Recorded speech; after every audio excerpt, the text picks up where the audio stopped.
Greetings, fellow investigators, and welcome back to our video podcast, Into the Darkness, where my friends and I play the Call of Cthulhu role-playing game. I'm your host, Thom Raley. The campaign is Our Lady of Sorrows. It was written by Kevin Ross. Our game master is Alex Sun, and this is episode 7. Our recap will be given by me as my character, Rooster McManus. So without any further delay, let's continue our journey into the darkness. Coming into this, I had no idea what I was in for. I was hoping to reconnect with old friends, but as it turns out, everything took a dark turn, literally. Mater Tenebrarum, the Mother of Darkness. Our little adventure led us to more danger than we had ever imagined possible. Brenda was seriously injured, and Milton was psychologically destroyed, and in the end, he took his own life. Whatever that entity was, she thrived on despair and insanity, and she wormed her way into our dreams. She destroyed 6 souls and darn near got a 7th, but we wouldn't let Kurt go down that road. In the end, the place burned, and we saved most of the people. But Frank, Milton, Maddie, Jerry, Robert, and Lila were all victims. God rest them, if there even is such a thing as God. Kurt is now part of us, as is Nathaniel, and we don't know what to do. One thing for sure, we are sticking together and watching each other like hawks. More dying on my watch. But it'll be interesting to see what's next. Thank you, Tom. It is 5 days after that apartment fire. It is a Wednesday. It's June 24th, and it is a rotten, cloudy gray day. You are all at Blue Hill Cemetery after a short service for Milton. And you're currently it is the day of interment. And Rooster, Kurt, Nathaniel, and Andy, you're all pallbearers for this service. Milton didn't have a lot of friends and family, so only a small crowd is there. It's a gloomy day, and we're all walking towards the gravesite. And as you do so, I'd like you all to make spot hidden check.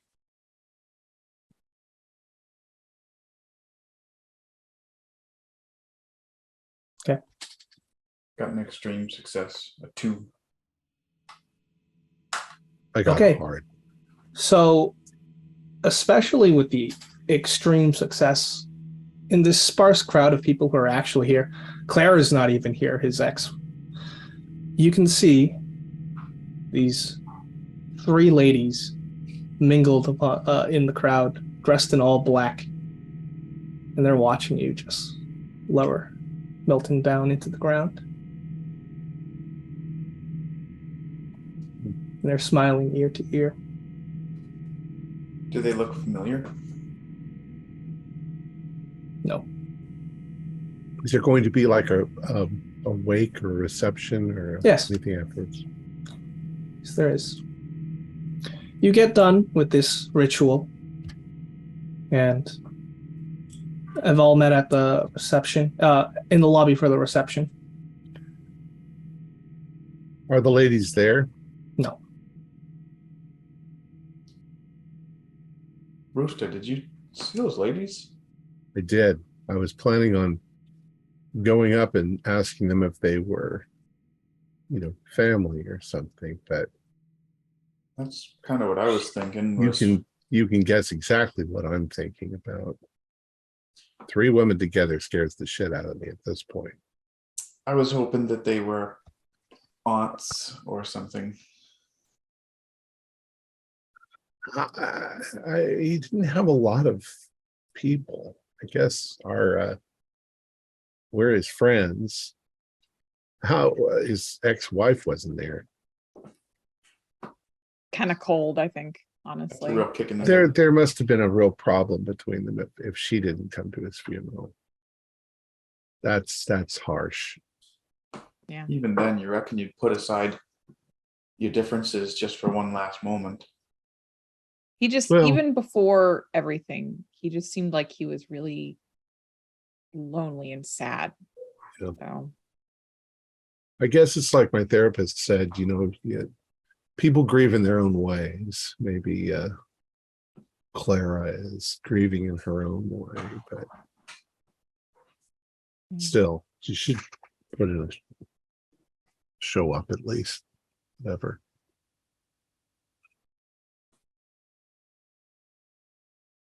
Really wish Alright. there'd been some way to save him. I He was an feel like, okay guy. yeah. I don't know. I feel like a failure just see him go off like that. If only if we were closer. If only we knew. We can't be. all of this just demark feels like ourselves. failure. I don't know. So many people died that didn't have to die. You're right, though, Nathaniel. I mean, we shouldn't carry this all on our shoulders. You're right. The way I look at it, so many more could have died, really. We saved right, people you're right. from that place. We were dealing with something that was way out of our league. So all things considered, I think we came out of it okay. I mean, without you guys, my family would have burned up too. I cannot thank you enough for that. I just got a horrible feeling it's not over. Can you kill something like that? I don't think so. You can drive it away for a while, but I think you just hope it loses interest. I guess I was kind of naively hoping that it was all like anchored to that damn building, the thing is, Kurt, is we're so damn interesting. You guys really were heroes that Yeah. bring that fire. And I'd like to add there are some residents of the Three Sisters apartment building attending. I'm really glad that you made it through that, Kurt. Is Mary here? Yes. Oh, Mary. Todd? Mary, can I get you some food? Oh, thank you again. She gives you a nice big hug. I'll get her a plate of food. He saved me. Todd's there. Yeah, he's on crutches, but he's there. Andy will just walk up to him and say, like, "How you doing, Todd? How's it going?" Well, I've been better. I'm on the mend and looking for a new job. It's kind of out of character to see him out of a Hawaiian shirt and instead in a somber black suit. And he just pats him on the shoulder, like, I know things will get better, just one day at a time. All right. You're good people. Stick together like this. Yeah. Is Naomi and her kid there? Uh, The No. one who's no? Okay. Well, a lot of them didn't know Milton. It's just he died there. Yeah. Yeah, just some of the residents. I thought they'll be one of the residents. They might be just looking for a place. Makes sense. I'm just going to fill up on food. okay. Would anyone like to do anything else? Mingle, small talk, try to relate any sort of entertaining stories that Nathaniel may have picked up in his short interactions with Milton. Very well. And we'll slowly fade there, as we do have some downtime, time to decompress after the hectic events of the Three Sisters apartment. June, what are you up to in the coming weeks? Therapy, but Okay. holding back, obviously. Sure. I'm not going to tell a therapist about everything, but just, the nightmares and we'll just kind of chalk it up to like night terrors and things like that. And then the deaths. Mhm. And then Your I think, therapist, yeah, they listen intently. at what you have to say. And I didn't mean to cut you off there. You can continue. Aside from the therapy, I think after a couple of weeks, I would probably reach back out to Natalie and start a tentative connection, because Kurt, there's this kind of like ABC between us, and then Kurt being her brother. Sure. And just kind of commiserating, like maybe not looking for anything, just a person to talk to, I think, about everything. Yeah, that's really good. I'd like you to roll a sanity roll with a bonus die. Okay. And you're going to want to pass. Yeah, that's an extreme success. Okay. Then if that's an extreme, you can get 6 points of sanity back for your time spent with friends and in therapy. Are you looking to learn anything else, or are you just taking it easy? After everything that's happened, I think she just doesn't even want to think about it for a while. Yeah. Okay. So she just spends her vacation just decompressing. Very well. Nathaniel, what are you doing? What are you doing during the coming weeks? So before Nathaniel became involved in this ordeal, he was just about to finish construction on a traditionally made sloop, sailboat of sorts.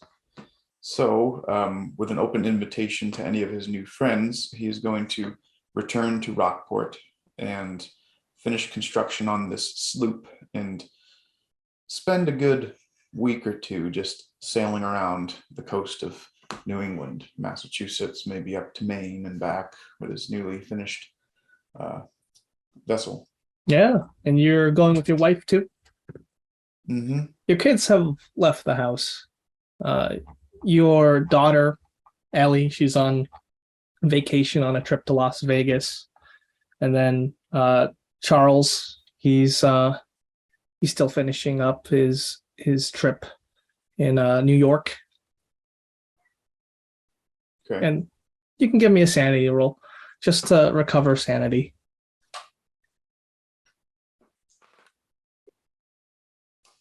Regular success. All right, roll d6, and that's how much sanity you regain as you spend some time out on the waves near Rockport and all along the coasts of New England.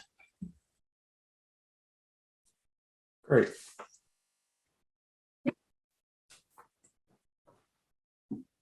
That being said, are you doing anything else?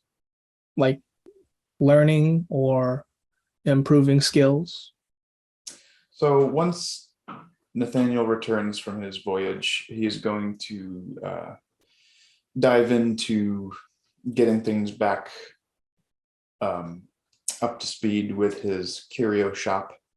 He's had some trusty employees that really are dedicated to it, that he fully trusted with running the shop, but there were some projects that he wanted to finish with his own hand, and perhaps do some more reading about issues tangential to what he was dealing with. He's had this long to be read list of occult literature that he's going to pour through and try to see if he can't make sense of some of the things that just plain didn't make sense.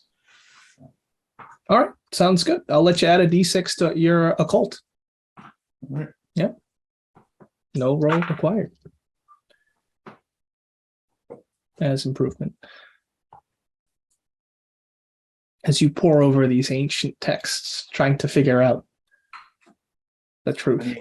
Many a late night with a glass of scotch and dusty tomes, trying to figure out why what happened occurred. Excellent. Kurt, what are you up to?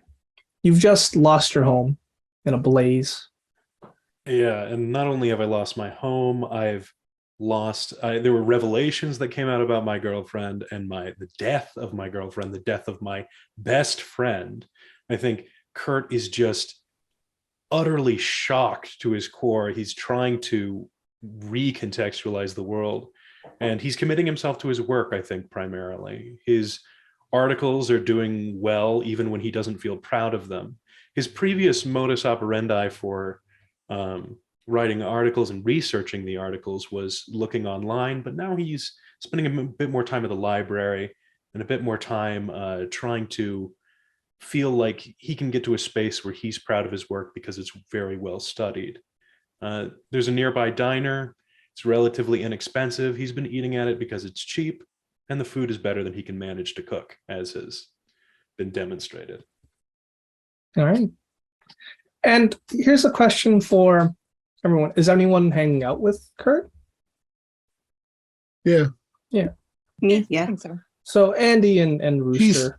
Well, we can say Kurt may be temporarily living with me until he pulls everything together because he lost his apartment and everything. So well, I've got a spare room. Very good. I'll let you roll a d6 for your library use as it goes up, as you're honing your journalism skills. And are you doing anything for your mental health? I think that he started therapy briefly, but felt it was out of character. He felt too uncomfortable during the meetings, and he stopped it. And his approach is that he just thinks he can get better just by working harder. Okay. Sounds good. Then you can give me a sanity roll.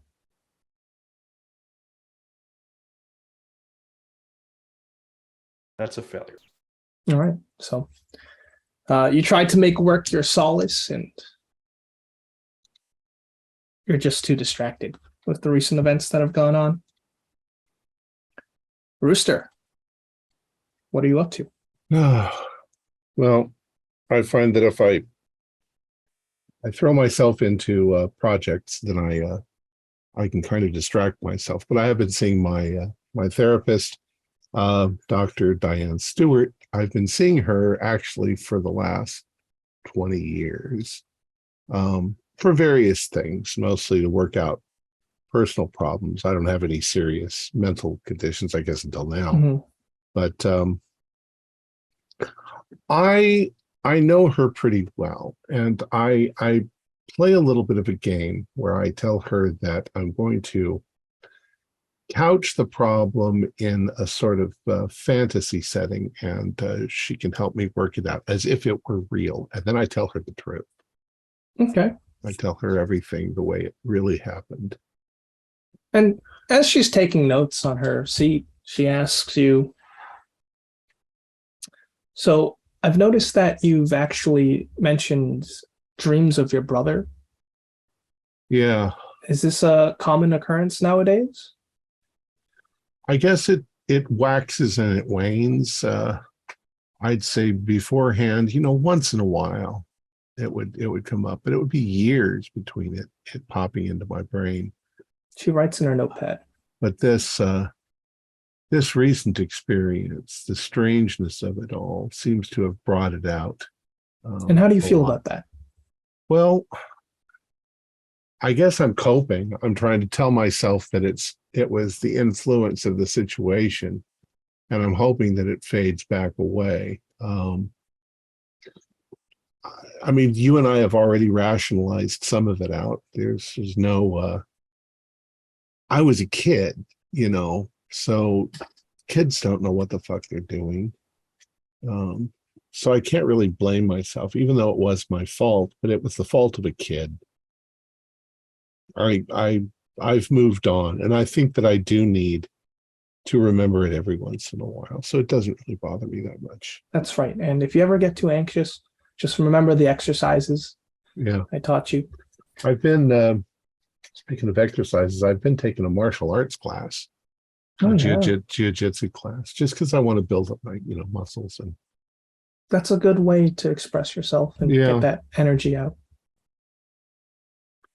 So that's what I say to her.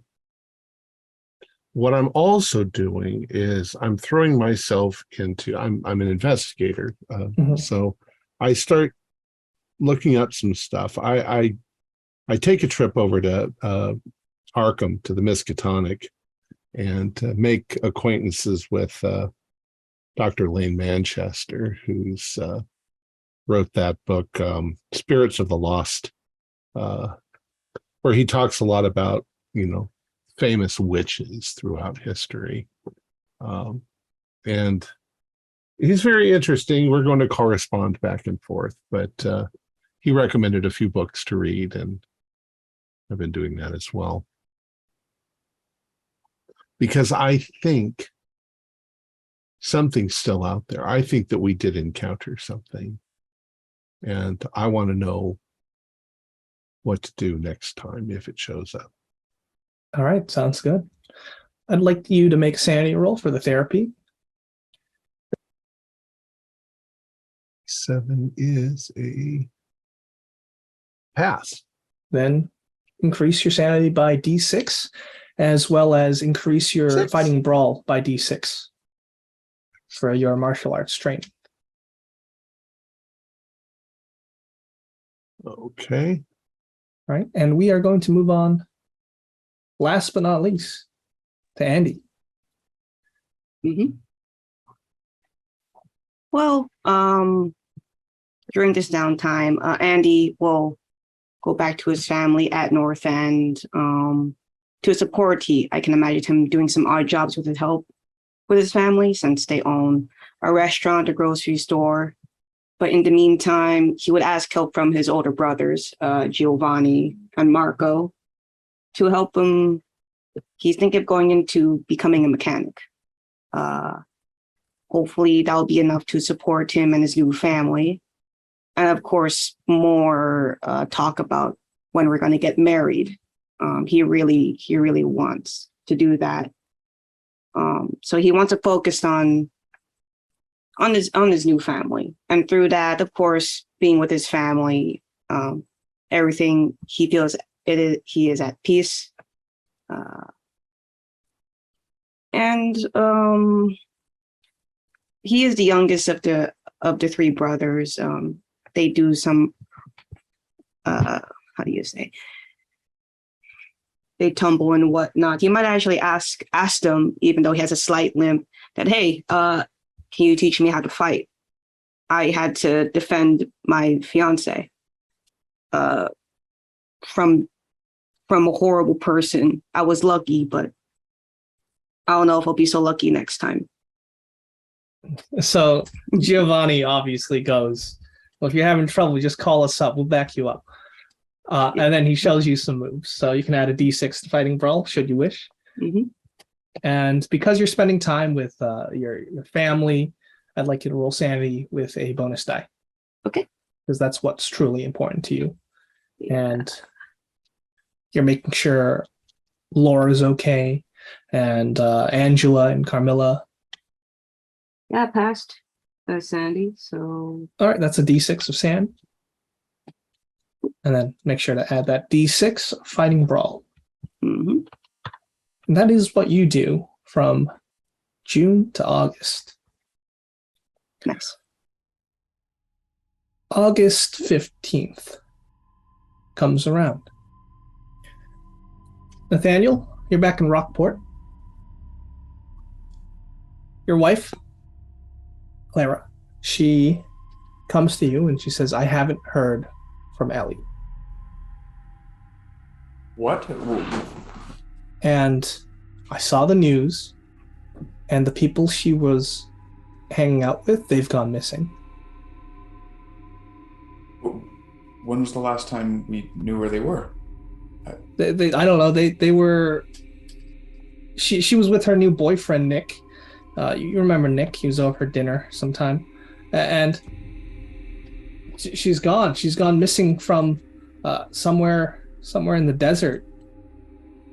And she's obviously panicking and not getting the information out.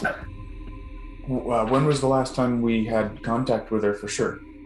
5 days ago. 5 days ago. Yeah, they were in Las Vegas, and they said they were going to head over to Kingman, Arizona, and now they're gone. Has there been a missing persons report yet? We should get that. Yes, there has. Okay. Geez, I'm going to make some arrangements for the shop. It can run without us here. I'd feel better at least trying something, going there and helping, looking. If she's not answering her phone or anything. Yeah, I got a call from the sheriff in Kingman, Arizona. notifying us. Oh my God. We gotta go out there and search. Yeah, we'll see if we can help the police with their search. Anything. They're professionals at this, but there's got to be something we can do. And your friends, aren't they investigators? And Yeah, I mean, I don't know if they'll. I'll give them a call. I mean, they might want to help. I think they would. We've gotten pretty close, especially the last few months. We've kept in touch and we've gone out for drinks and dinner together. At the very least, I know they'd want to know what I'm going through. right. And like the sheriff said something about them going missing around the desert of size.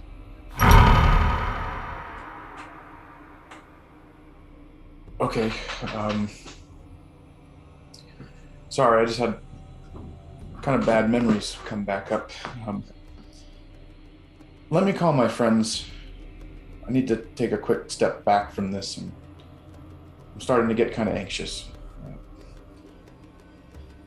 I'm gonna go retreat back to my study, pour myself a stiff glass of scotch, and I'm gonna one by one go through and call all of my friends. And I think at this point, I don't have a clear line of action in mind, but I just need to tell somebody what's going on and how I'm feeling, and I'm looking for support, really. Who do you call first? Well, I'll give Rooster a call, and then we can come up with a time and a place. Maybe we can all meet somewhere. But yeah, I'll give Rooster a call on the phone. And As the Hello. phone is ringing, right? Your wife, she opens the study door and she says, some of the other families are offering rewards too for these lost teenagers. So if that might convince them. all right, thank you, Clara. Someone's offering $50,000. It's insane. Okay, good to know. And then Rooster picks up. Hello. Hey, Nathan. Rooster, hey, I hope I'm not bothering you too much. Never. What's up? Well, I just got some bad news. Oh, no. What's up? Well, my daughter, she's in the Las Vegas area.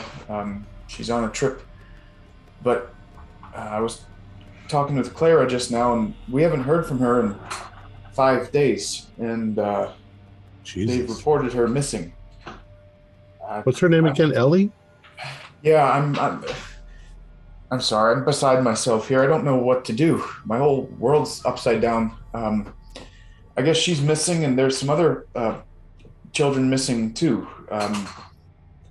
They're the sheriff's department out there. They're working on it. I don't know how much of a case they've got, but I gotta go out there to look for her, and I didn't know who to call, but I don't know if you're even available or willing. No, I'm willing. Yeah, I mean, anything you need, dude. You want me to call everybody else? I think if we could get everybody together, that would help a lot. It'd make me feel better that I wouldn't be going out there just by myself without a clue. You wanna meet at Andy's restaurant? Yeah, we can do that. Maybe we can put out a message on the group text or something. I'll call everybody. Okay. All right. Thank you, Rooster. Who's that on the phone, Rooster? It's Nathaniel. His daughter's gone missing out near out in the desert, I guess. Jesus. He said Kingman area. That's it's near Laughlin, I think. I'm gonna call everybody. We're gonna head on over to Andy's family restaurant. All right, so you all meet up at Aurora's, Andy's Italian restaurant that his family owns. Andy was able to get a table reserved for all of you. Cool. Well, we're all here. Yeah. So what happened, Nathaniel? Tell us, what do you know? Regretfully, not much. I wish I knew more. I came home and Clara had just gotten off the phone with someone. I think it was the police department out in Las Vegas, and she told me that Ellie's missing. We haven't heard from her in 5 days. That's not, a couple days here and there, that's not abnormal, kids branching off and wanting to go their own way and not checking in with their parents. We try not to worry too much. But it's been 5 days, and I guess some other kids have gone missing in the area too, and they've filed a missing persons report, and it's the real deal, guys. I never thought anything like this would happen to me. I'm checking flights. We can get American Airlines out there. They'll take us to Vegas, but I think that it's a drive from Vegas. We'll have to rent a car. Okay, yeah, that'll work. You said Kingman? Kingman, Arizona. Yes. Kingman, And Arizona. you are yeah, correct. It's close to Laughlin. I don't think there's anything going into Laughlin. I've never even been out that way. I wouldn't know my way around. It's hot and dry. Grab a compass. Maybe we go to Las Vegas and we talk to the reporting agency, that whatever PD was the first on the case, and see what they know about it and if we can help anyway.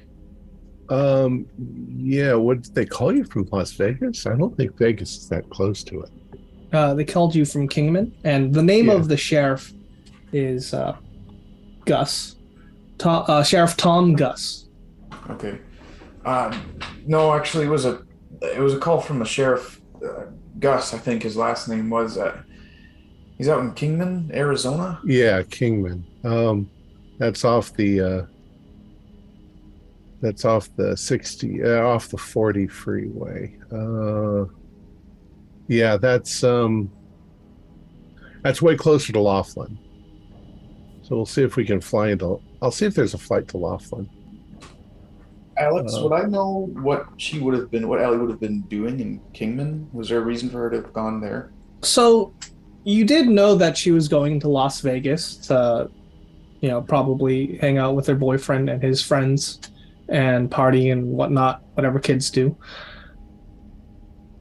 If she was up, north in the desert, she's probably hiking or ATVing or all-terrain vehicling. Yeah.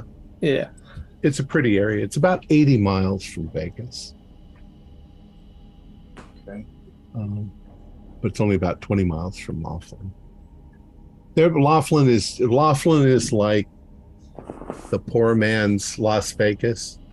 It's just like Las Vegas, but it's not quite as commercial. Well, let's get out of there as soon as we can. We'll find her, Nathaniel. Don't worry. I've got a deal here. We can. Are we all going to go? Yeah. Absolutely. So 5 of us. Yeah, I got it. What about hotel? Oh, how long? Gonna be staying there for a bit. You'd probably most likely stay at Kingman, which is it's a city. Well, population 17,000. It won't be particularly expensive. Not in Kingman. I really appreciate the support, folks. Dude, whatever. We've been through hell together, so. Don't know what I would do without you guys. Does Nathaniel say anything about Desert of Sighs? Yeah. Something that, as I was calling you, Rooster, earlier, something Clara mentioned kind of brought back kind of a bad memory for me. They said that she was last known to be in a place called the Desert of Sighs. Sighs? I didn't even know there was such a thing. Sighs, Suspiriorum, or whatever. Holy crap. I was trying not to go down that road, but I don't know. Well, better safe than sorry. I think that we need to, we need to charge right in and get those kids out of there if we can find them. The Trying second not to make sister. that, connection, but if that's the case, these bastards really can't just leave us alone. And we're dealing with the second sister this time, right? All right. Can you all can we get out of here? What time is it? It's the evening, about 5 p.m. I can get flights out of here by 10 o'clock in the morning. Okay, that'll give me Go. time to pack. Yeah, sounds good. I would like to finish a little bit of wine first before we can get going. Oh That's boy. Boston. Kurt, you coming with us? Yeah, I mean, it sounds macabre, and I didn't want to say it, but there's definitely an article there. All right. We'll keep you safe. Mm-hmm. Excellent. So you make your preparations. You board the Yep. plane at 10 a.m. in the morning, and maybe a couple hours later, you land at that airport, and you get a rental car, I'm assuming. Hurts. All right. So you get a Hertz rental, and you end up in Kingman, Arizona. So Kingman is a city with a population of 17,000 people, and you got the contact information for the Mojave County Sheriff, who is located in that city. So, Oh, thank God they have air conditioning in this car. yeah, you step out of the plane and it's radiant. It's torrid. You're a bunch of New Englanders who just are on the other side of the country. It's like one of those heat saunas. I mean, Without the Andy moisture. lived in California for a little bit. He might be used to the heat. Yeah. It's like, oh, interesting. And it's so open. It's nothing like Boston. Yeah. Just No sky trees. all around.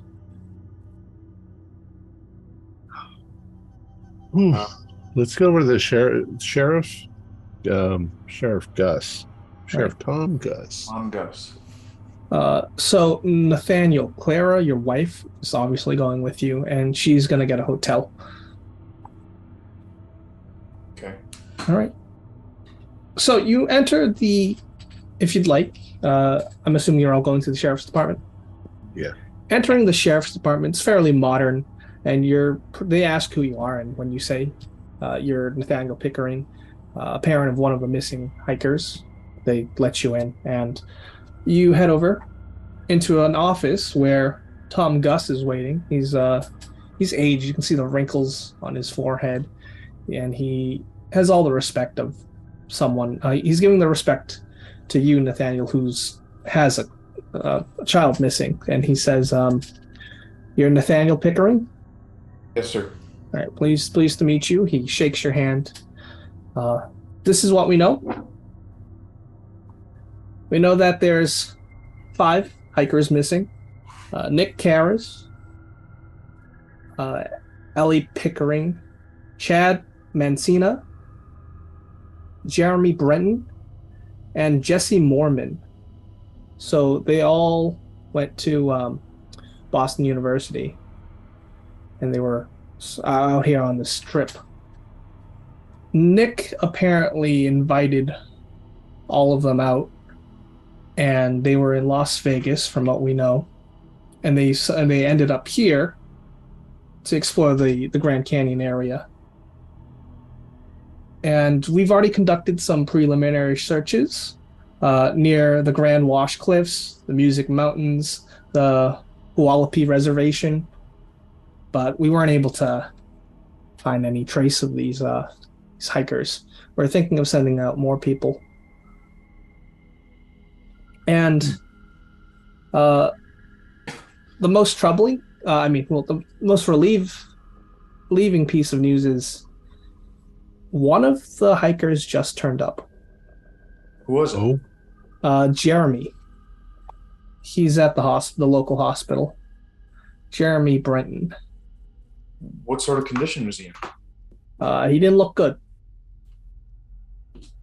He looked dried up, welts, bite marks, maybe the coyotes. sunburn. Yeah, definitely sunburned. has anybody reached out to him and talked to him to figure out where they went and what? No, this was about half an hour ago. Well, if it's all right with you, Yeah. if you're gonna go talk to him, would you mind if I came with you? Yeah.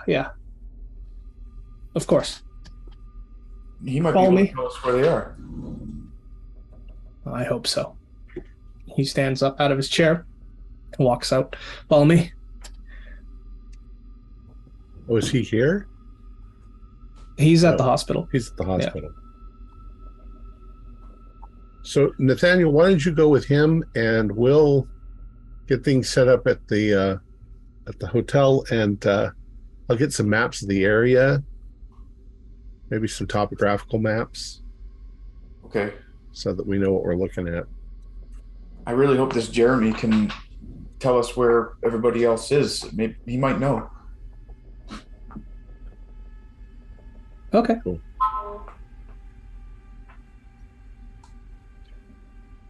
So this is the map that you bring up, Rooster. So Kingman's here, and this area is the search area. And what else are you trying to find? I'm just going to get equipment ready, canteens, things like that we might need if we're going to go out into that desert. Okay, so you're basically going shopping. Is anyone else doing that, or are we splitting up here? Yeah, I'll go with Rooster. Sounds good. All right, Because it's wilderness, so it is. it's camping. We got to get camping gear. What is Kurt and Andy doing? I don't think that Kurt feels like he needs to split up from the main group at this point, so he'll just follow Rooster. Yeah. And he's gonna help out with shopping and whatnot. We have to stay together, especially in something like this. Sounds good. So you can, let's go head over to Nathaniel as you walk through the hospital rooms behind the sheriff. So he gets on the radio and he just confirms some stuff, and he turns back to you, Nathaniel, and he says, "Well, he's not.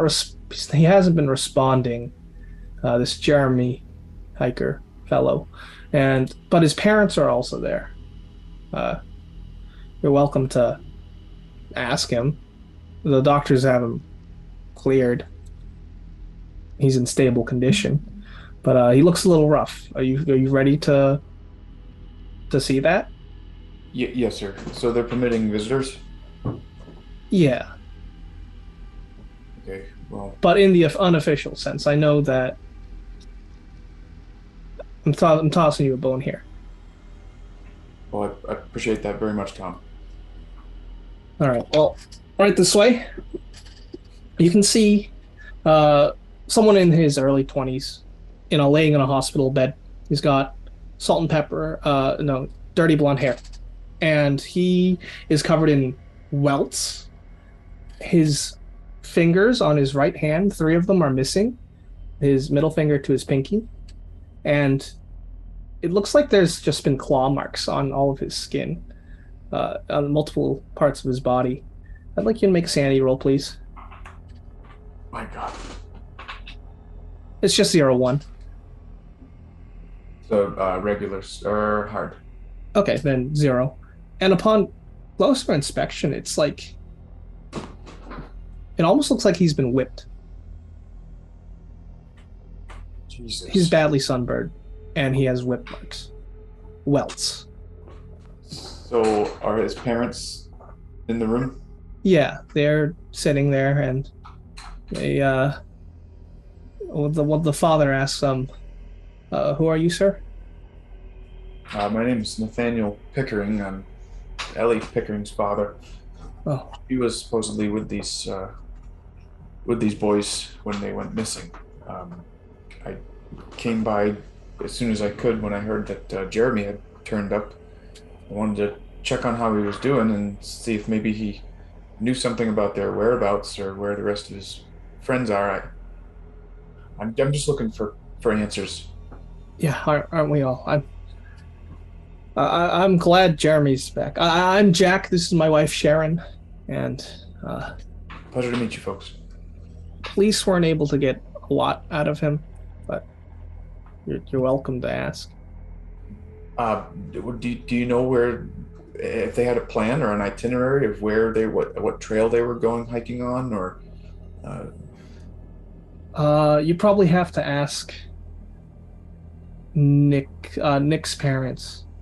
I think they shared GPS data recovered from their missing Jeep. okay, Yeah. where did they find Jeremy? They found Jeremy wandering out in the desert, and a search party found them in the area of the Sighing Desert, and they were able to bring him back Okay, all the way here to Kingman. well, that narrows it down a little bit. Have the doctors or police told you anything about how he got beat up like this? No, they just said it looks like an animal attack. Jeez, like they took off 3 fingers. I'm so sorry. Horrible. I'm just glad he's back. I I just would be. yeah. So, do you mind if I ask Jeremy a few questions? Go for it. I'll sidle on up next to the bed that he's in and take a seat down in the chair. And is he conscious? Yes. And he turns his head to face you. Jeremy, hey, pal. We're all really glad that you're back. Your parents are very relieved. You had everybody scared there. So, my name's Nathaniel Pickering. I'm Ellie's dad. He gives you a weak nod. And So- he says, "Gone home." Gone home? He doesn't elaborate. What do you mean gone home? Everybody else? Ellie, you? Gone. My God. Where were you hiking? Do you know what trail you were on? Is a number? Shakes his head. Give me a psychology roll. No. Okay. It seems like there's just a lot of information that he has to process when you ask broad questions. Okay. All right. Because he's looking at you like confused. Where? What happened to the others? Gone. Was there somebody else there? He doesn't respond.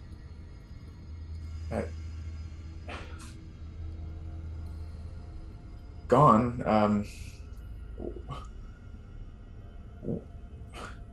Gone where? I don't understand. I ask Jeremy's parents. They just look concerned and shocked, but they're giving him distance. Jeremy, who did this? Didn't see him. Him or them, or Didn't see them. there was more than one? He doesn't respond. What was it? A person? Roll luck. No. All right. Exerting the last of his energy, he falls asleep. I'm gonna regard his parents. Folks, I don't want to trouble him anymore. He's having a really hard time. I really appreciate that you let me in here to ask him a few questions. I know he's not in a good way. I just thought I could find some answers about where Ellie is, but he's obviously very traumatized. Right. I'm sure that he can help you and the other kids out once he recovers a little more, hopefully.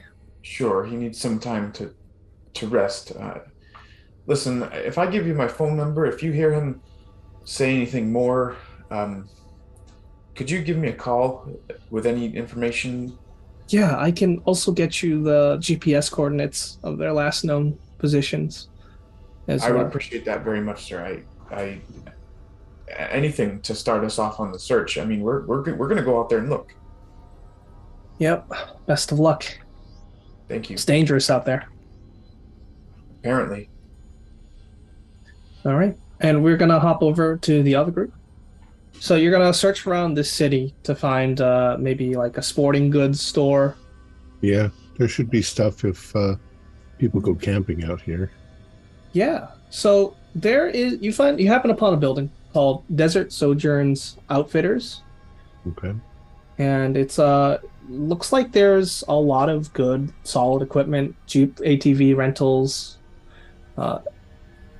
And it looks like a very good spot to get your equipment from. At the counter is a tall man in his early 60s. He's laid back, judging by how he's slouching on the chair. He looks like a hippie. And his long gray hair is tied back in a ponytail, and he's wearing a sleeveless shirt. And you can see that he has a lot of tattoos. He says, "Howdy, folks. Howdy. I'm Paul Springfield, and this is my humble store." Well, Mr. Springfield, we've got a situation. We've got some missing kids out in the desert. Yeah, I heard. And we need to go find them. I heard. We're friends and relatives. Look, I've got whatever you need to rent. I've got dirt bikes, ATVs, I've got Jeeps, and, hiking boots, camelbacks. Did they come through here to rent from you? Would have been, 5 days ago? Yeah. Yeah. No, they didn't. Okay. I think they were coming from already Las been. Vegas. Good. Got So it. they probably got a rental there.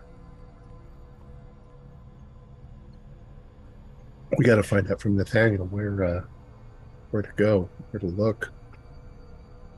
Yeah. How we're not very familiar with the area though. I've been to Vegas and a couple of places like that, but how far do you think people can hike in a day?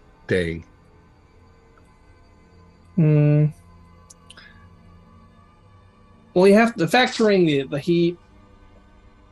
Only a handful of miles before you gotta stop for shade and shelter and all that.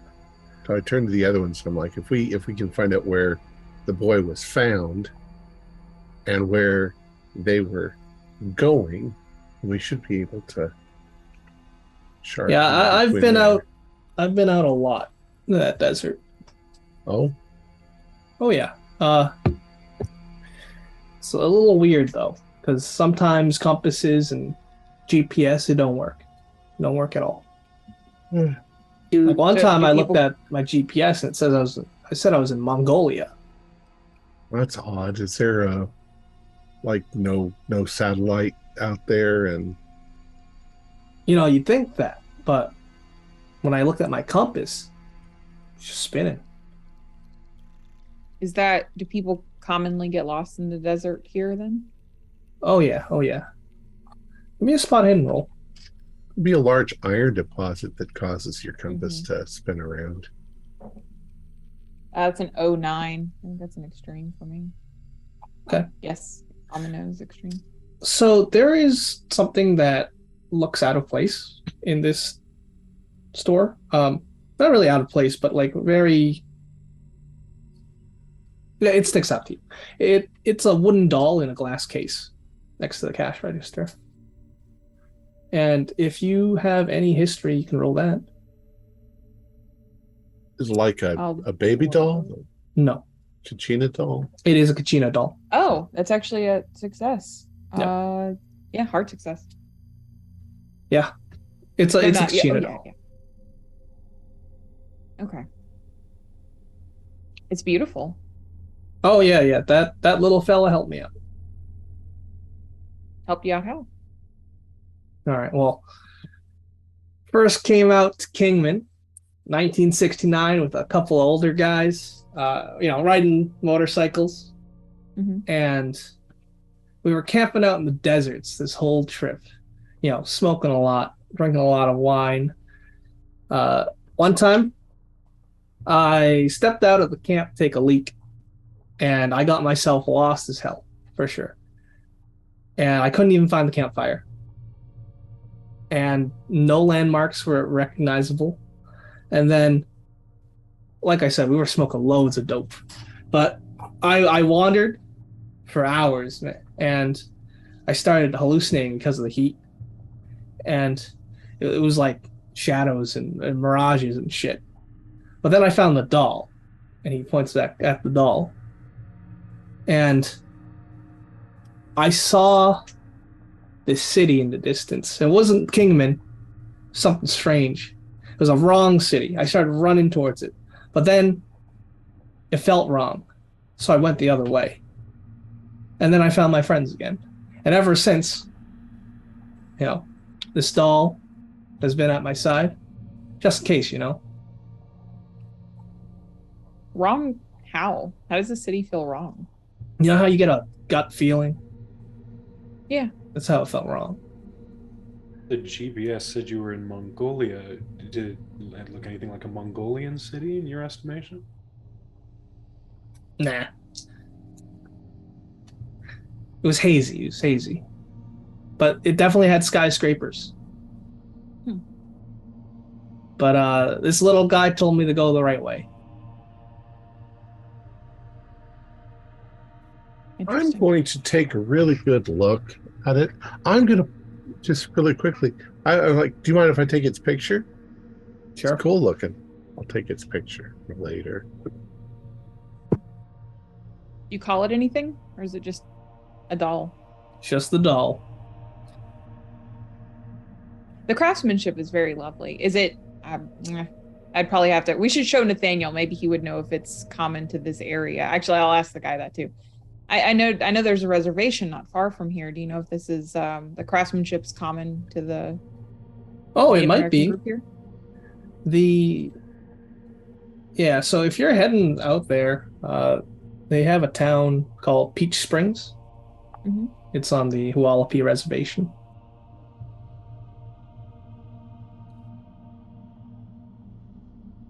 But anyway, ATVs, whatever you need. Yes.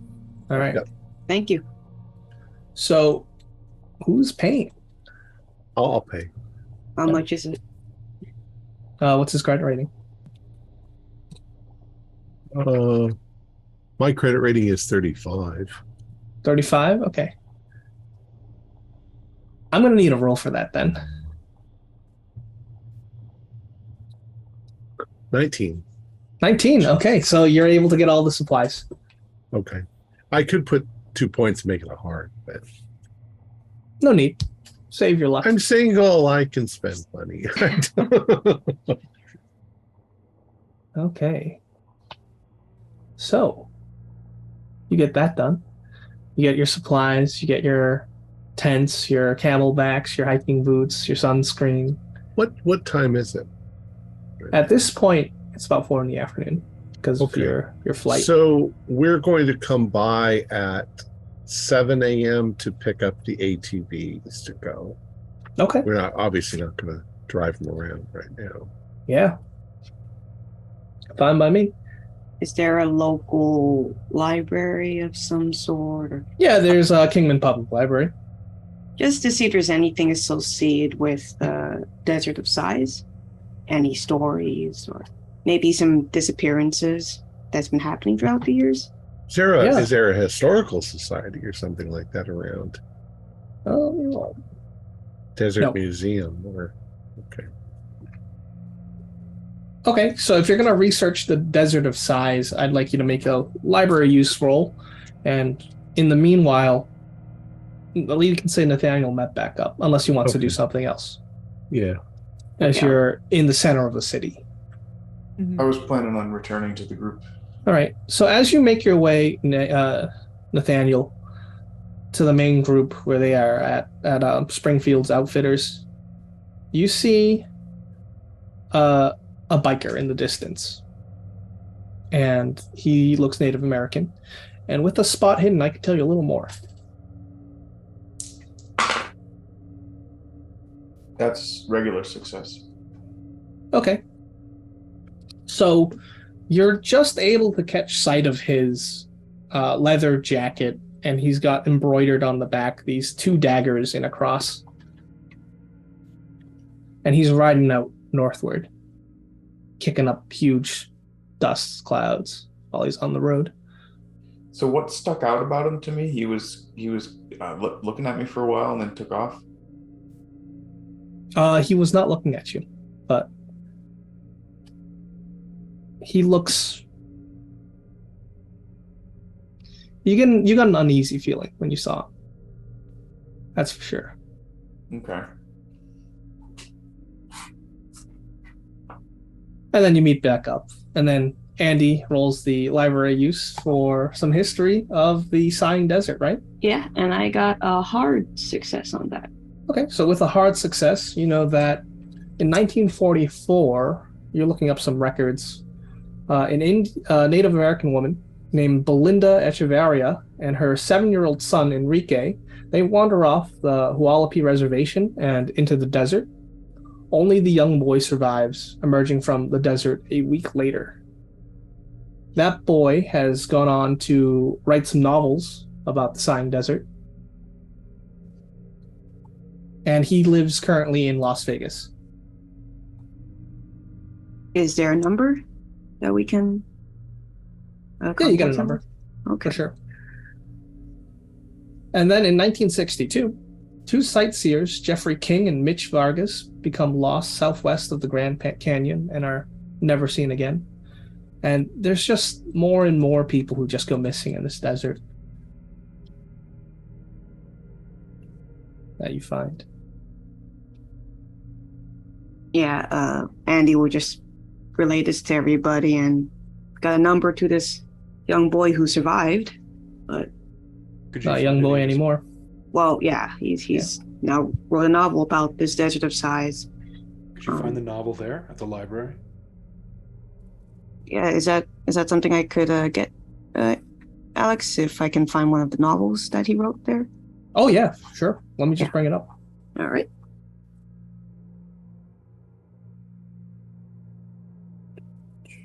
I'm thinking that it's not that unusual, though, for people to go missing. People go missing in the wilderness all the time, and the desert's a mostly unexplored, dangerous place. You can just die of the sun and the heat if you're running out of water. A lot of people just go in with completely unprepared or underprepared. They're also not likely to find the body because there's coyotes and bobcats and other things out there that'll just eat the body. Hey, Nathaniel. Rooster, show Nathaniel the picture of that doll. Yeah, look at this Nobody knows doll. Any anything. idea Yeah. which Kachina it is? I was trying to look it up on see if I can research it, but can I, in fact, Alex, Yes, you can roll an occult. figure out which one it is? Matching the picture. 03. Okay, so the doll that is currently in the possession of Paul Springfield is of Navajo origin from the early 19th century. And from the picture, the features are very worn down, so it's very hard to exact the identity of the spirit depicted. But from what the story that Paul told you, it's probably a spirit of protection or safety. Okay. Well, I'll do more research as we go along. Perhaps I can find out. And from the Andy, you're general- able to check out the book. So from the it's in your general possession. shape of it. Sweet. Yeah. Got the book and It's actually 2 books. Oh, The Sighing Desert, written in 1962, and From the Desert of My Dreams, 1983. I guess we can do some late night reading. If you'd like. Yeah, he'll take the. I guess the last one intrigues him, the dream one. We'll read that.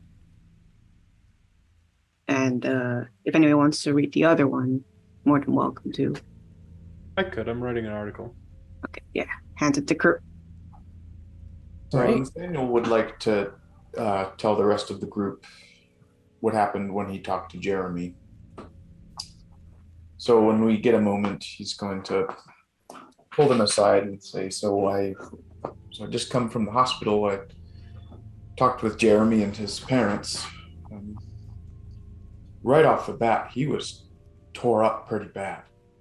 He had welts all over his body. He was missing fingers, and it looks like he's been whipped or something. They found him out in the desert. Actually, I got some GPS coordinates of. Excellent! Location. Excellent. Yeah.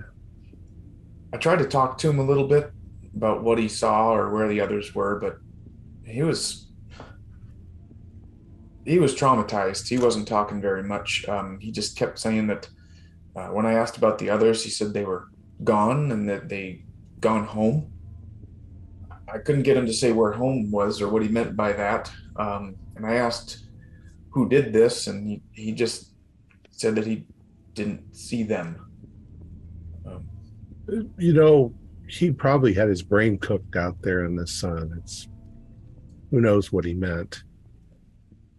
I would imagine that he could have gotten pretty damn tore up if he was like on the rocks or rock climbing, or there's nasty cactus out there. Mm-hmm. There's what they call jumping cactus, which is terrible shit.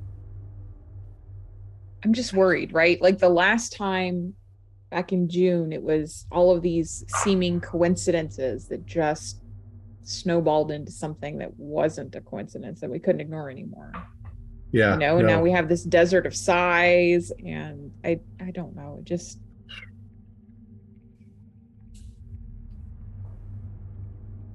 hopefully Mater Suspurium is a little less insane than the other one. I mean, I could see the welts and the lacerations maybe, but it'd have to be quite something. I mean, he was missing fingers. That's three wild. Fingers, right? You said of course, 3 fingers. I don't know. If you're on rocks, what if you got hooked on the rocks or wedged between the rocks would tear your fingers off if you fell. It's possible. And it's just another thing is, I mean, there were 5 of them. Coyotes are chickens. I mean, they're afraid of people. But I suppose if there were enough coyotes and they ganged up on I think, I think we shouldn't force connections that don't make sense, but we should go in with an open mind that this might be something bigger. Well, I've got plenty of gear. Got some ATVs. We've got camping equipment so we can spend the night out in the desert. Watch out for rattlesnakes and for scorpions and tarantulas and Gila monsters. Yeah, those might be the least of our worries if we're accurate in assessing what we're dealing with here. The whip marks are pretty strange. Could that be created if they were on ATVs and passing something very quickly? Maybe. Were they on his back? All over his body. I mean, were they ATVing or were they just hiking? We don't know. There's not much that grows up that high out there. There's Joshua trees, but they're big. It's just troubling that Jeremy is found in such a horrible state. But they're, people who want to get away from society do tend to move out into the desert. You know, you occasionally do see a trailer. There could be some, who knows? They're a cult. What was that horrible movie? Wes Craven. Shit. The one where the people are out in the desert that are all deformed. The hills have eyes. Oh, Hills the Have Hills Have Eyes. There you Eyes. go. I don't think I it's don't want to that. be I don't want to be pessimistic here, but whip marks, missing fingers, is this like torture? Are we hoping it's, I mean, we're hoping it's not something Boy, like that, but it You know, the It- strange thing is that if they tortured him, I mean, he said he didn't see them. maybe Did their it happen eye at night? covering. Or just trauma. Like he's just repressing what He's happened just to him. he's crazy. Yeah. Poor kid. I hope Emily's okay. We got to search. If Isn't he's the there? one they Oh. found and he was in that condition, I'm really worried about the others. Isn't it? It was mentioned that out of the 5 teenagers, that what Nick invited them all out for hiking. Yeah. Is that her boyfriend, Nathaniel? Yeah, Yeah, Nick it is. Karras. We got, We could. it sounds Yeah. Greek name, Greek boy. We got the coordinates where they were going, and we got the coordinates where the boy was found. I'd say go between the two. Yeah. They've got to be Just- somewhere in between the two areas. So you I don't actually think- get a text, Nathaniel, with coordinate information, and these coordinates are actually labeled. There's Nick's GPS Jeep coordinate. There's a coordinate called finger. There's a coordinate called maze. There's a coordinate called shrooms, and there is a coordinate called Three Sisters. Roll Fuck Sam. me. Yeah, roll that, Sam, please. is that what it says? Is that literally what it says? Guys, look. I've We got this might want to list of look into Nick 01. a little bit. coordinates here. I No, just like- got text. One of them's the Three Sisters. Oh god. Oh, God. I think June was onto something. I think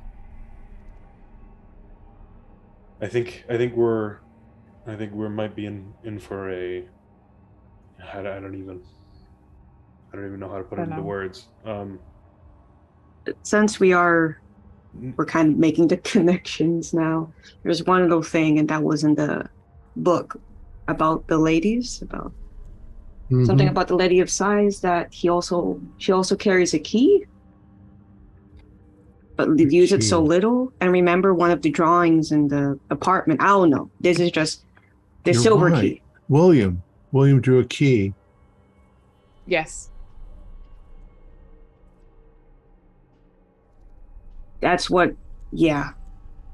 Nathan, how long was she dating that the leader of this expedition thing?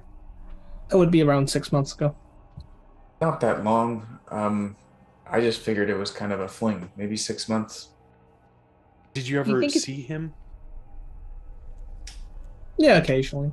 Like, see- Sometimes, Yeah, yeah, awesome. they would. Ellie would stop home for something or other, and he would stop in, and we'd chat occasionally. What's the Like a first normal impression? kid? Okay. I mean, he's just. I mean, to me, they're just kids, you know. I didn't really think too much of them. Rather unassuming, I guess. You know, teens. Yeah. I didn't get the impression that it would last very long. You know, young relationships, just you know.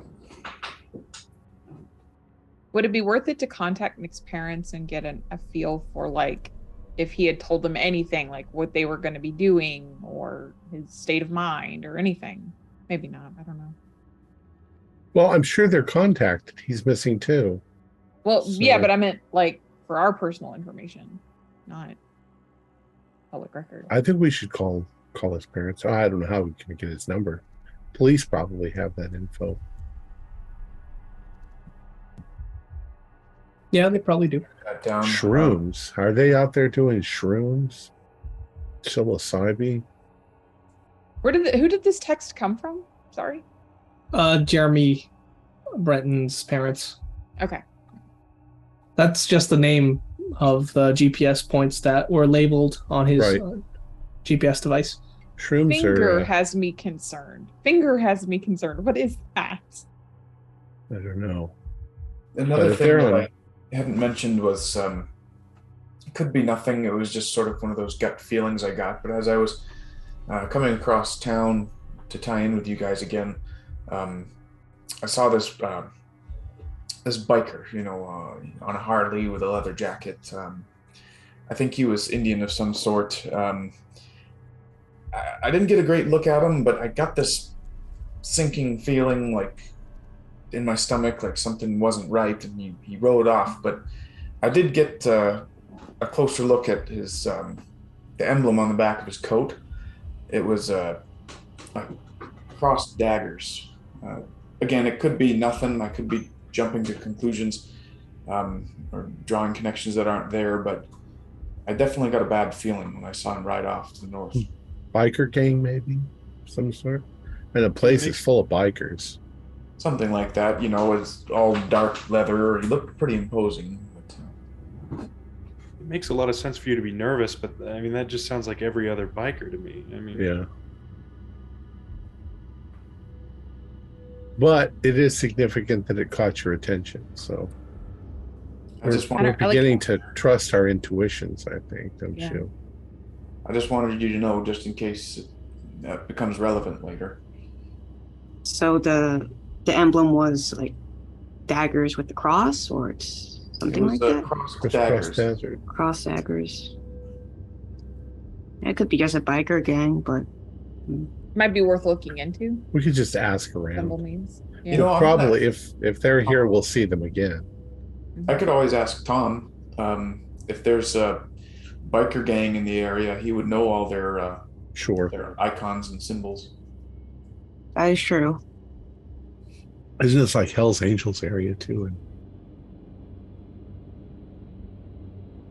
I don't have any. I'm clue gonna what call they're- the front desk number on my cell phone for the Mojave County Sheriff's Department. Of course. We're going to be going out in the morning early. We'll be Mhm. ready.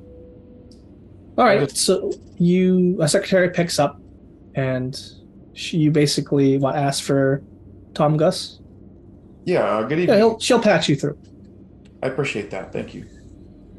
Yeah. This is Sheriff Tom Gus. Hey, Tom, it's Nathaniel again. Just wanted to call you just to give you an update. I did talk to Jeremy. I didn't get too much out of him. He's pretty shaken up. I think he might need a couple days to come to, and maybe we can get some more information with him later. Well, a couple things. I wanted to let you know that we're going to head out tomorrow. We got some GPS coordinates from Nick's GPS. And if you guys haven't gotten those, I can text them to you as well, so you have them. We're going to head out tomorrow. We rented some equipment. We're going to go poke around there. Okay. Yeah. That's just be careful out there. Yeah, we will. We'll leave information about where we were going so that if we don't return, you'll know where to at least start looking. Another question, and this may be immaterial, but I saw a man, he looked like, I kind of got a bad feeling about him. He looked like one of those biker gang types. Is there a gang in the area whose emblem is two daggers and a cross? Not that I know of, but I'm sure. Was he Native American? Yes, sir.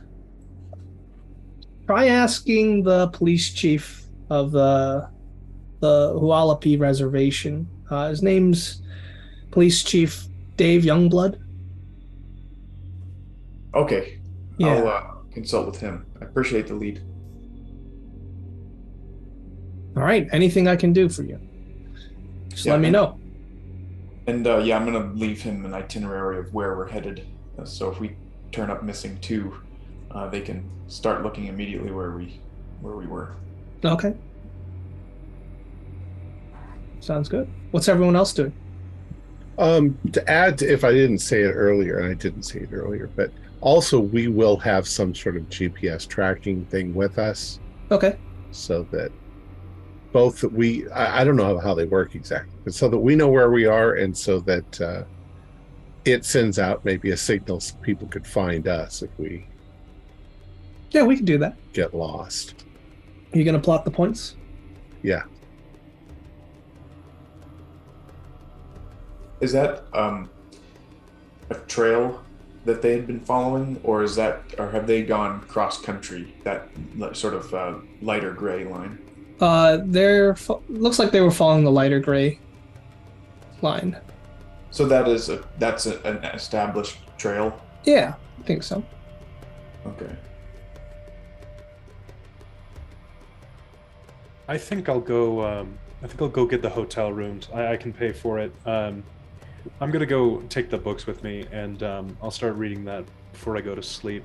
If you have anything else you want to do, I'll cook dinner Yeah, all right. So you're gonna just stay in the hotel.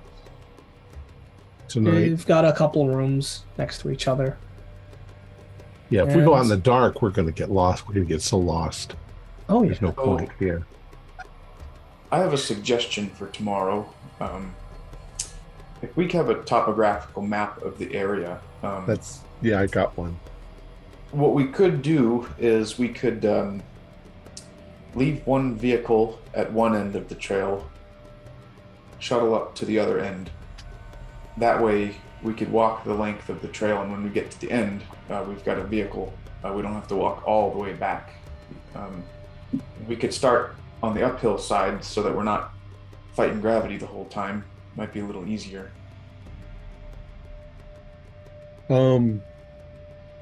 Why aren't we just taking the ATVs on the trail? Oh, is this a trail that ATVs are permitted on? You're not sure. But if it All-terrain gets vehicle.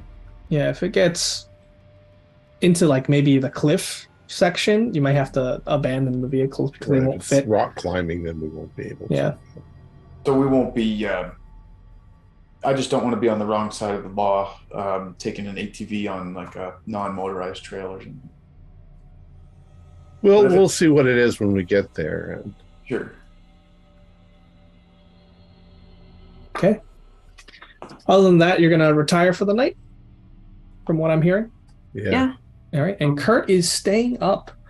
Just And if Kurt allows, I would like to help him out with the reading. yeah, that's fine. I'd like to know if anyone's sharing rooms. Yeah, it's probably more economical that way. Yeah. So it Alright, sounds who's like with it Andy then? and Kurt probably sharing a room. June, yeah. Kurt. Okay. June by herself. Yeah, sure. Rooster and Nathaniel seem to have a good Uh, rapport anyway. Nathaniel does. Your wife is also staying at the hotel. That's Okay, true. so Nathaniel's in Well, then with yeah, then her. I'll bunk up with you, Rooster. I don't care. Sorry, honey. I'm staying with Rooster. All right. Very nice. Let's get over to the reading. You basically read through these books, and here's some excerpts.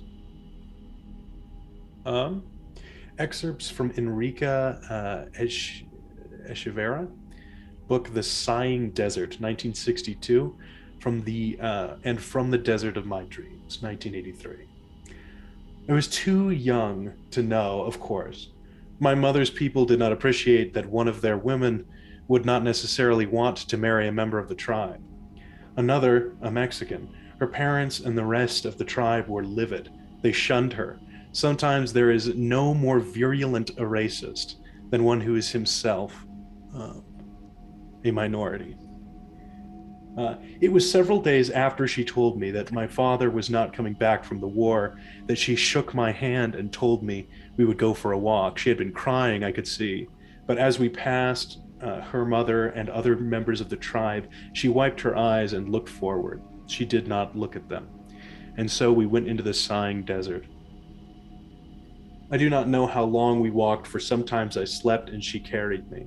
I remember sleeping at least one night in that softly moaning wasteland. I remember this, for I recall searching for the constellations my father had taught me to find. And in my hazy recollection, none of those figures were among the stars in that desert's night sky. I do not remember much of the city. I believe I was dying then. Nothing is clear about it. I remember thinking the city was a mirage, like heat boiling off the desert. There were weeds and ragged buffalo hide tents and crumbling adobe huts, but there seemed to be houses too and great skyscrapers. But I must have been dreaming or delirious or dying. What great city in any desert has buildings such as these, but not a living inhabitant within it? I have no recollection of leaving her.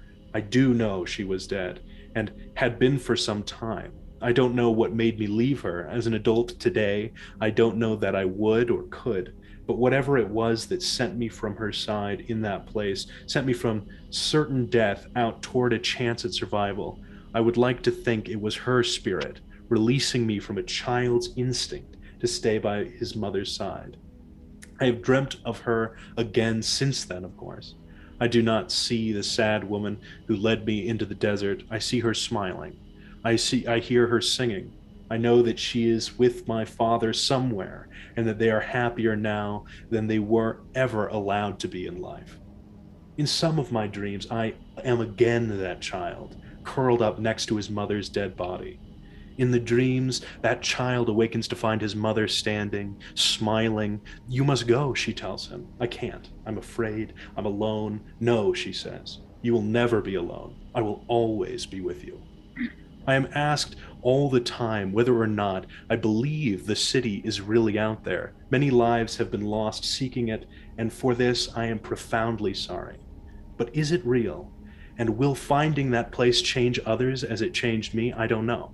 For me, the city was, at least briefly, real. No one has been able to find it, but I know I can always find it, in my memories and in my dreams. Interesting. Although I wasn't listening, I was asleep. It is interesting.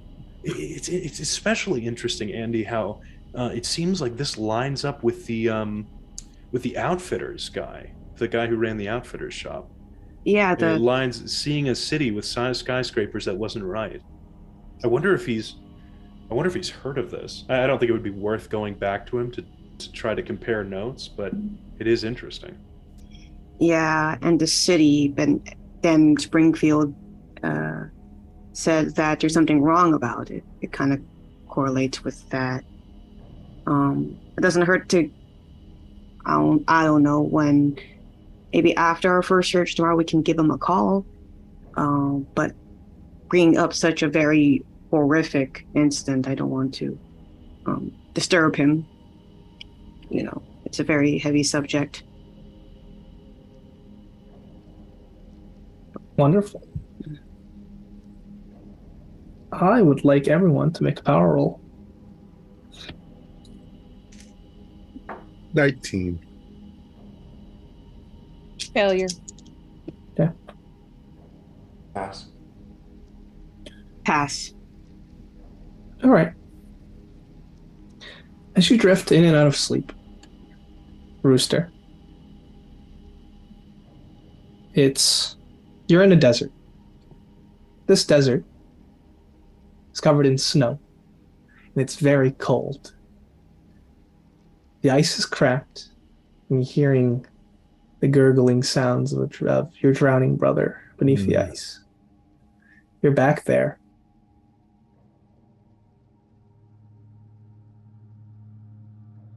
Between the gurgles, he's asking why. Because I was stupid. Dude, I was stupid. I was a kid. I didn't understand.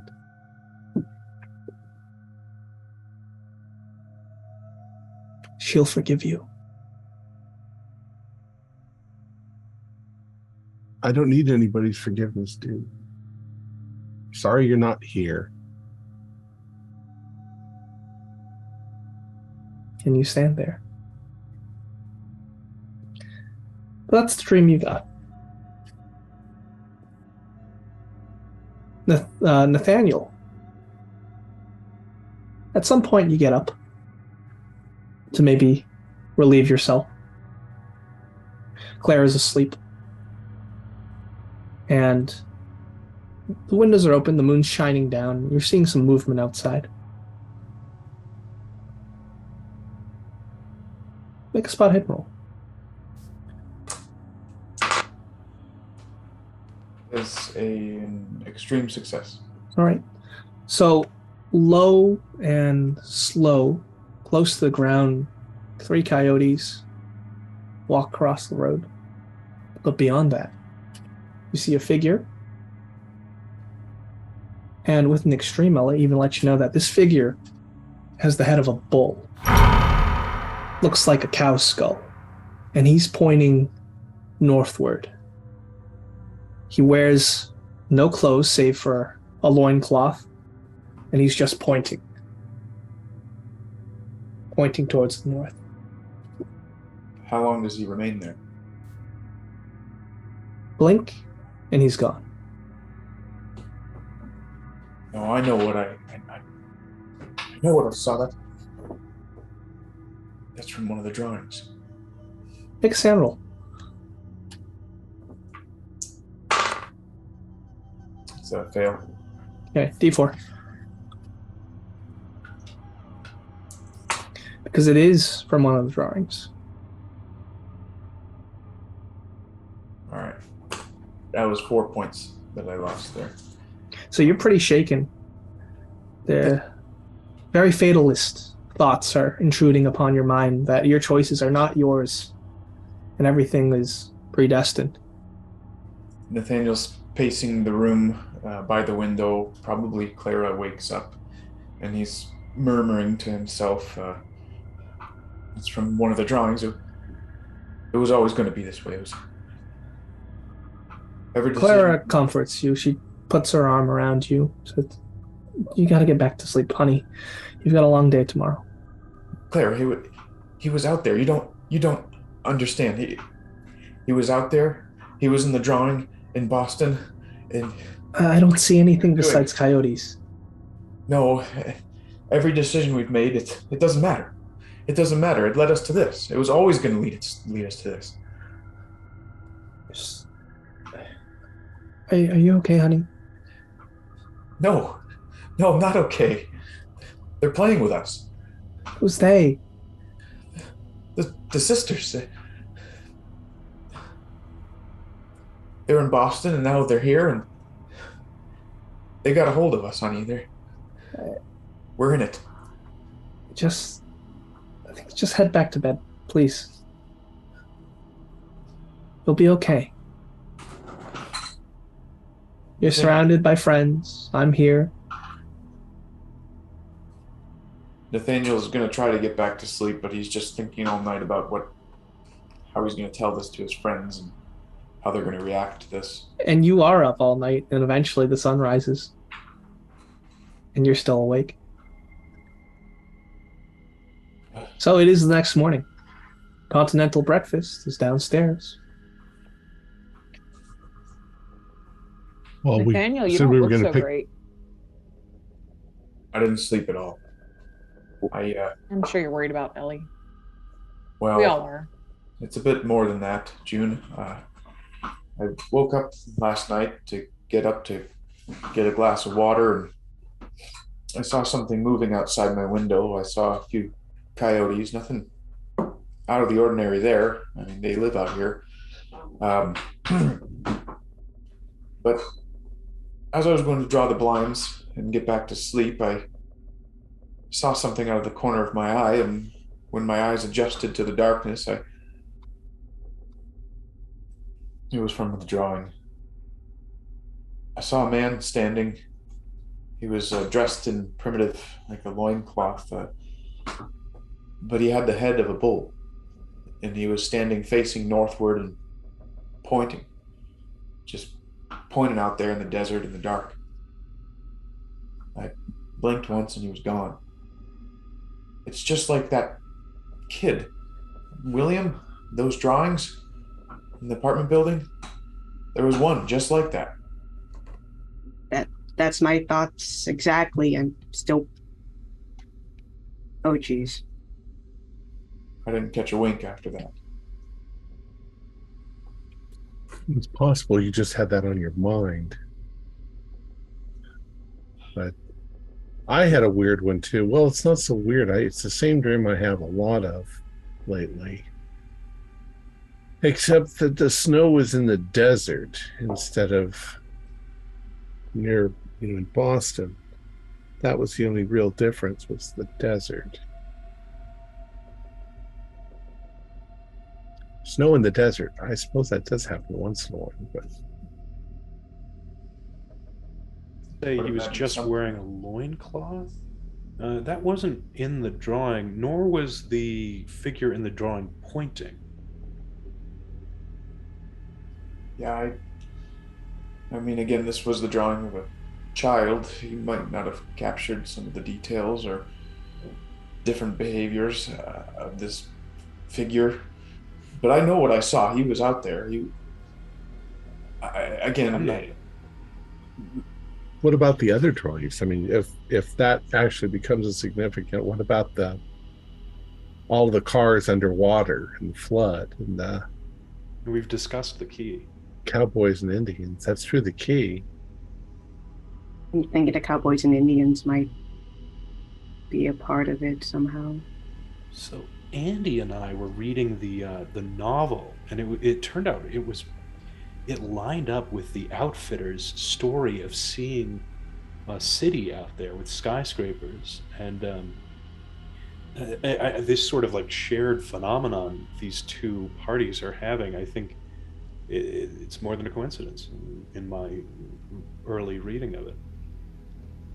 Do you think the Notice- guy at the sporting goods store could point on the map, at least where he and his group were camping originally? I'd be curious to know if Supposedly. it's.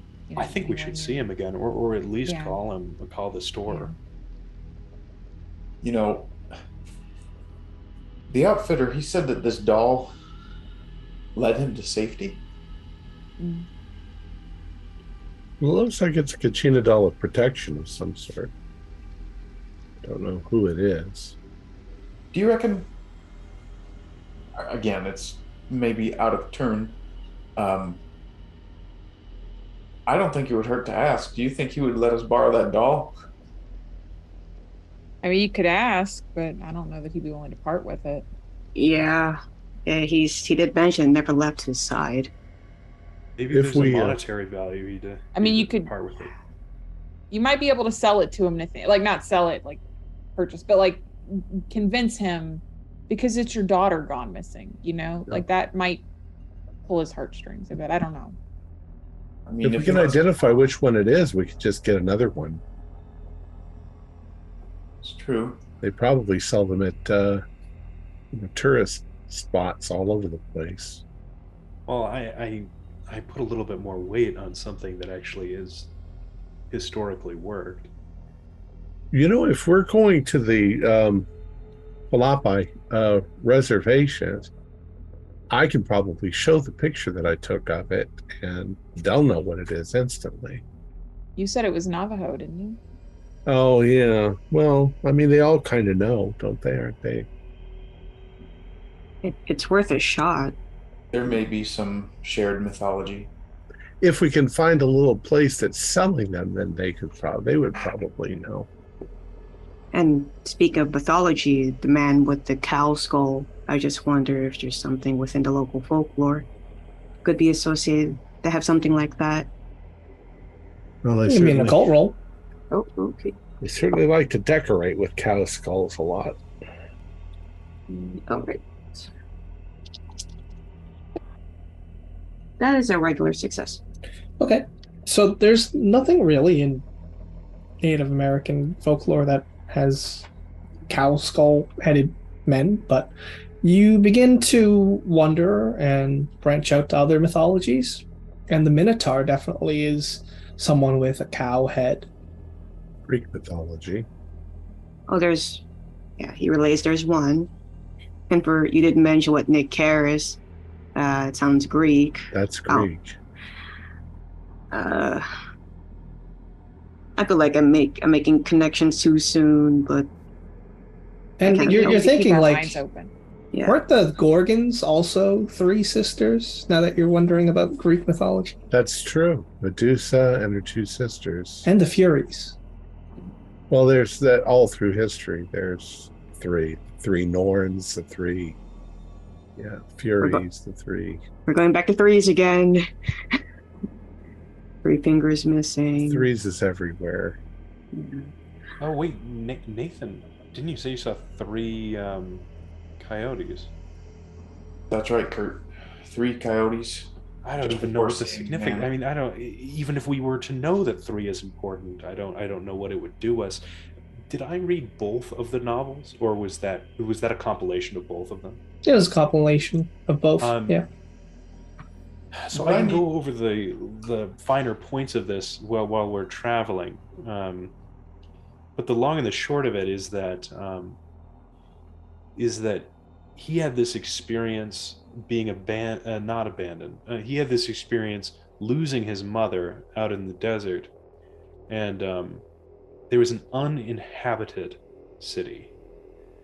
So I don't know what it means to be on the lookout for that, but if we happen to see it. Yeah, there could be ghost towns, there could be old ruins. Like he said, there were skyscrapers, which is kind of what makes it a bit more confusing. Mirages can do really weird things. But it's a shared mirage. I thought we had agreed to stop trying to make everything make sense here. It's kind of hard. We know that this is all It's not the- coincidental anymore. I don't know. I can't help it because I'm guessing true that there is something bizarre and supernatural going on, but it could be all mixed up with things that aren't.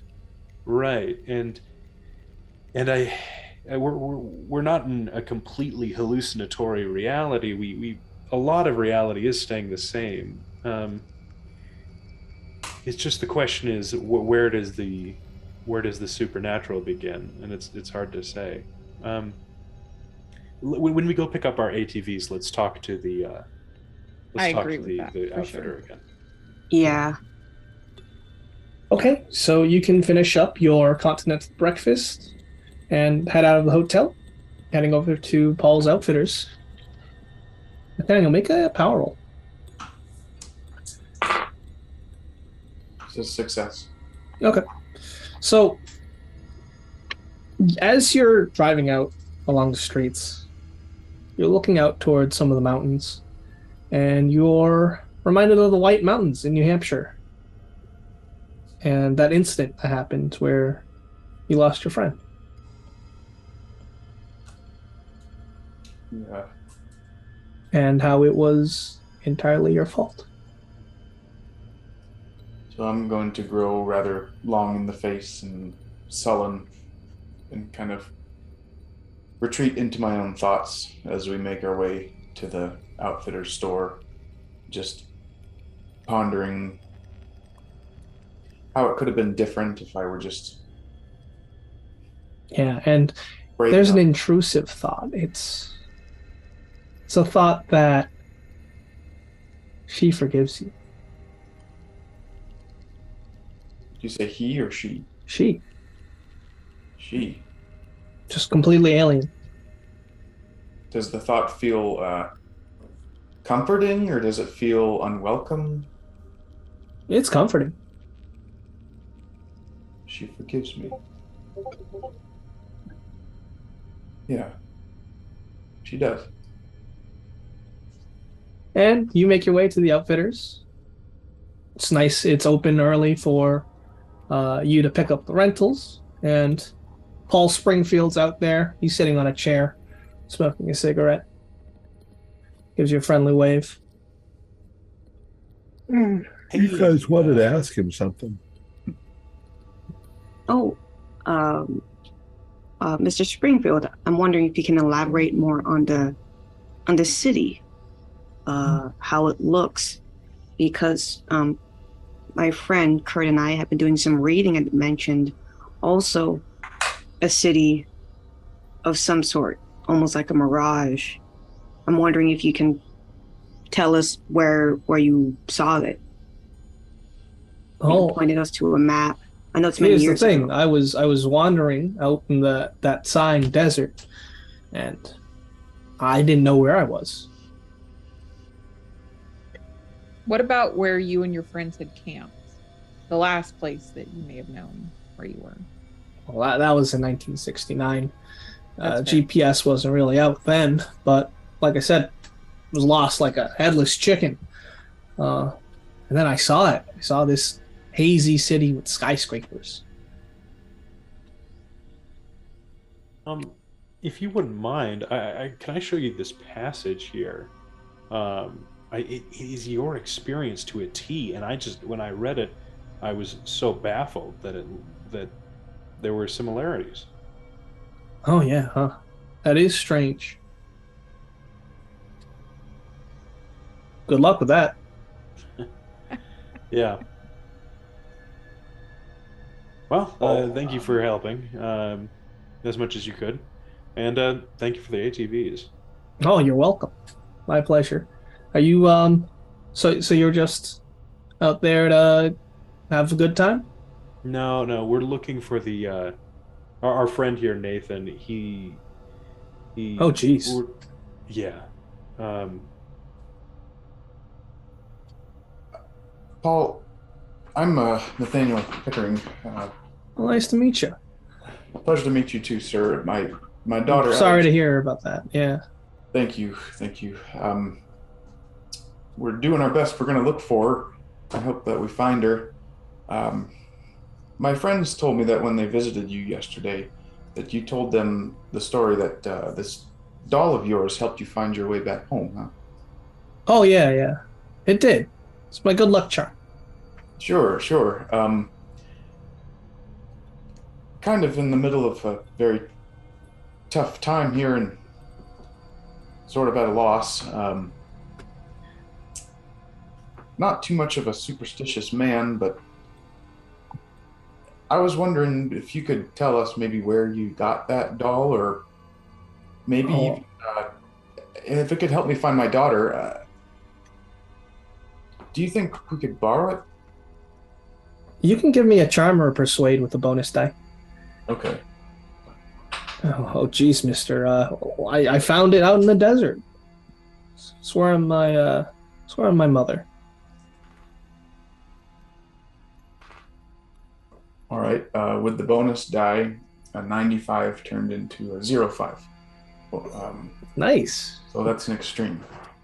All right. Well, I'd hate to lose that little guy, whatever his name is, but you look like you're gonna need it.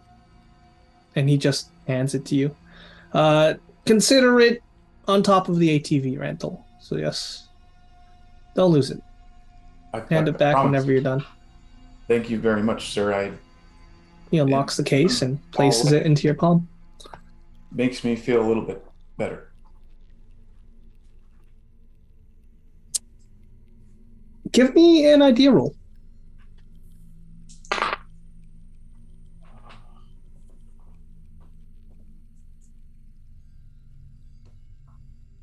What's that based on? Intelligence. Okay. In that case, it's no, that was not a success. Okay. Nothing then. But yes, you have the Kachina doll. What idea? I think we should head out. Not waste any more time, you know? Let's get out there. Yeah. All right. Yeah. So I would even say that as you head northward, you're heading right to the GPS location. Okay. Yeah. Yeah, so this is what happens. You see a sign, heading into the desert itself proper, and then another sign to Peach Springs, where the reservation is, and you're driving northward. And on the side of the road, there is a man making a bonfire next to an eagle formation, like a rock formation that looks like an eagle. and he's fanning it with like a blanket. He looks like he is Mexican. Is very, very tanned. Older guy. What that's all about. Is there some role I could make to see if I could figure out if there's a significance to what he's doing? He's making a fire. So he's just Yeah. there. We're just going to pass him by. Yeah, if you'd like. Yeah. Am I in a soul vehicle? We're all in soul vehicles by ourselves. I would say so. I would like to stop and just say, hey, do you know anything about the missing group? He says hello, and I want to know who drove past. Probably just drove past. Yeah. Who else? I probably would have stopped just to ask for directions. We're looking for this trailhead. Okay. I would have stopped only because Andy feels like he has some significance being there. Okay. So those of you who stop, he speaks entirely in Spanish, but he's very friendly. He says hello. You understand Spanish, right, Nathaniel? Yeah, Nathaniel can speak Yeah. Spanish. He asks for a cigarette. I don't know if Nathaniel would have one. He's got some pipe tobacco. If he's got papers, he could roll it into a smoke. Yeah, that would work. He takes it, lights a stick from the fire, puts it up for the cigarette, and starts to enjoy the smoke. And he thanks you graciously. You're welcome, sir. I have a map that I produce after introducing myself and engaging pleasantries. So we're looking for this trailhead here. And he'll be speaking in Spanish. Are those marked with the GPS coordinates and their names? This is a paper map. Okay. We're looking for this trailhead here. Are we close by? He nods and he points to the north. Sure. Gives you a thumbs up. What can you tell me about this area? There seems to be a lot of people seem to go missing here quite a bit. Is there something that we should know? He nods and he says he doesn't know much about the area. He just enjoys the desert. Continues to smoke the cigarette. So you don't know why they would call this the Desert of Sighs? Oh. He then explains to you that the Desert of Sighs is called that because that's what you hear. Because the wind flows through the rocks. Makes sense. Do you go there often? Shakes his head. Okay. Well, if you see 4 teenage, college-age kids, would you please alert the authorities? We're looking for them. He nods. Yes, of course. And thank you for the cigarette. Sure. Before I go, what are you building this fire for? He says that he is building the fire because he enjoys it. Fair enough. Fair enough. Okay. And he's just going to sit down next to it and continue to smoke his cigarette. Well, Kurt, Andy? Oh, I didn't even understand a word of that. So did you? I mean, out of it? I speak Italian, not Spanish. Sure. Oh, No, I just asked him for some directions to the trailhead. I asked him why it was called the Desert of Sighs. He says it's because of a phenomenon where when the wind blows through the rocks, that's exactly what it sounds like, sighs. And he's just here enjoying this fire. It's warmth and comfort. Is all. Okay. So Um, June and I come driving back. What the hell? I don't know. I think I got. I don't know. When there was a Mexican man standing next to the Desert of Sighs, I thought it was the novel. In the novel, his Enrique's mother married a Mexican man. Mhm. But I'm making truly wild connections here. That Yeah, doesn't. this used to be all their territory. We stole it from them. So Right. Actually, Nathaniel, I wonder if you can relay that to him if he's familiar with what is said in the novel about Enrique. All right, you do so. He just Doesn't. Well, he's just enjoying the it's fire. not much help. Yeah. Okay, well, Is it hot out? Is he enjoying the fire and it's already hot? August, of course it's hot. Yeah, it's Yeah. hot. So, did you get anything out of him for why he's burning himself here?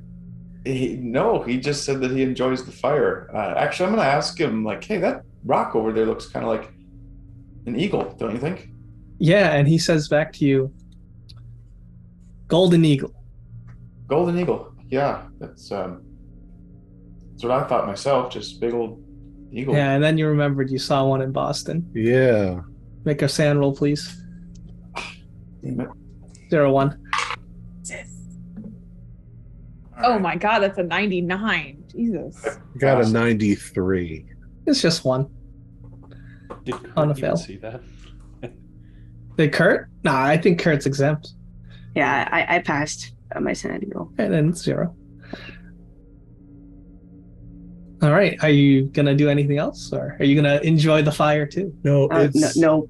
it's Time to gotta go. Gotta get looking All right. for kids. Then we'll cut there as you head northward into the Sign Desert. Okay. Our players included Holly Buto, Chase Capner, Dan DePaulis, Nell Hipple, and myself, with Alex Sun as the keeper of the secrets. We have a Discord server where you can chat with other members. You can set up private games. You can learn the fine arts of gameplay and game mastering. We provide audio-only versions of our shows free for you to download from Podbean or iTunes. If you'd like to help support our show, please visit our Patreon account. Just $1 or $2 a month helps us a lot. Like, share, and subscribe to our channel, and punch the bell icon for updates on our latest shows. And leave us some comments. We enjoy reading them and answering any questions you might have. This is Thom Raley, together with all the members of our gaming club, inviting you to journey with us once again into the darkness for another adventure into the universe of H.P. Lovecraft and the Call of Cthulhu role-playing game. Until next time, good luck, good gaming.